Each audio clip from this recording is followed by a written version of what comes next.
বিধ্বস্ত গাজায় ঢুকছে একের পর এক ত্রাণ ও চিকিৎসা সরঞ্জামাদির ট্রাক।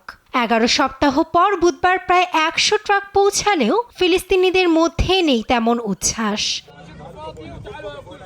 21 লাখ ক্ষুধার্ত ফিলিস্তিনিদের জন্য এত অল্প ত্রাণ প্রবেশকে সমুদ্রে এক ফোঁটা জলের সঙ্গে বারবার তুলনা করে উদ্বেগ জানিয়ে আসছে জাতিসংঘ।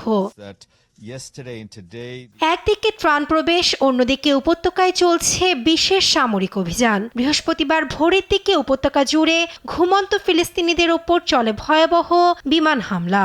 উত্তরাঞ্চলের গাজা সিটি, মধ্যাঞ্চলের দেইর আল বালায় বোমা হামলা চালিয়েছে আইডিএফ। বাদ যায়নি আলাউতা হাসপাতালও। এসব ঘটনায় প্রাণ হারিয়েছে অনেকে। বিশেষ সামরিক অভিযান প্রসঙ্গে ইসরায়েলি প্রধানমন্ত্রী বেনিয়ামিন নেতানিয়াহু জানিয়েছেন, অস্থায়ী যুদ্ধবিরতিতে যেতে প্রস্তুত তেল আবিব, তবে বরাবরের মতোই জুড়ে দিয়েছেন কঠিন কিছু শর্ত। আমার কথা পরিষ্কার, কিছু শর্তে আমরা এ যুদ্ধ শেষ করতে চাই। সব জিম্মি মুক্তি, হামাসের অস্ত্র সমর্পণের মাধ্যমে প্রেসিডেন্ট ট্রাম্পের পরিকল্পনা বাস্তবায়ন করতে হবে। আর আমার সাফ কথা, গাজা উপত্যকা নিয়ন্ত্রণ করবে ইসরায়েল।